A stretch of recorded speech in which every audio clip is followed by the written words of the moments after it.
Ko'hna tol beshikdan boshlangan olam, senga iddaolar qilmay sevaman. Bir kuni singlim deb, bir kuni onam, vatan kimligingni bilmay sevaman.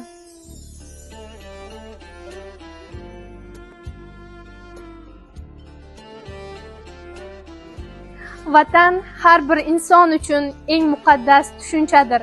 Inson qayerda dunyoga kelmasin, uning yuragi o'z vatanini deb uradi.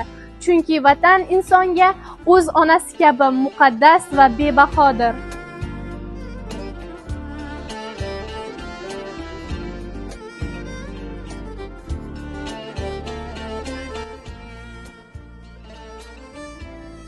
Mening vatanim O'zbekiston, tinchlik va farovonlik maskani, qadimiy tarixga ega, tabiati va madaniyati bilan betakror mamlakatdir.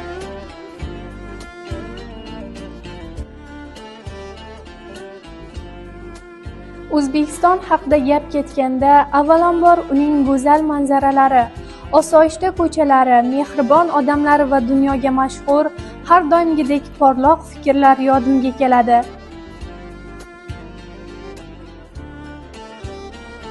Bu zaminda qadimda So'g'd, Baqtriya, Xorazm kabi yirik davlatlar mavjud bo'lgan. Ularning ilm-fani va savdosi butun dunyoga yoyilgan. Samarqand va Buxoro esa o'rta asrlarda Sharqning eng yirik ilm maskanlari bo'lgan.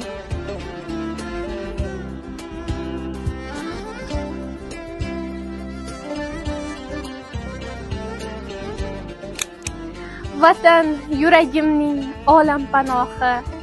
Bu dunyo bukri bir jidaning shoxi, ko'zim yoshi bilan sug'orib gohi, ko'ksimda o'stirgan gulday sevaman. O'zbekiston bu o'tmish va kelajakni bog'lab turgan ko'prik. Uning har bir toshida tarix, har bir shamolida g'urur bor. Men bu yurtni sevaman, chunki bu yerda mening ildizim, mening g'ururim va mening kelajagim yashaydi.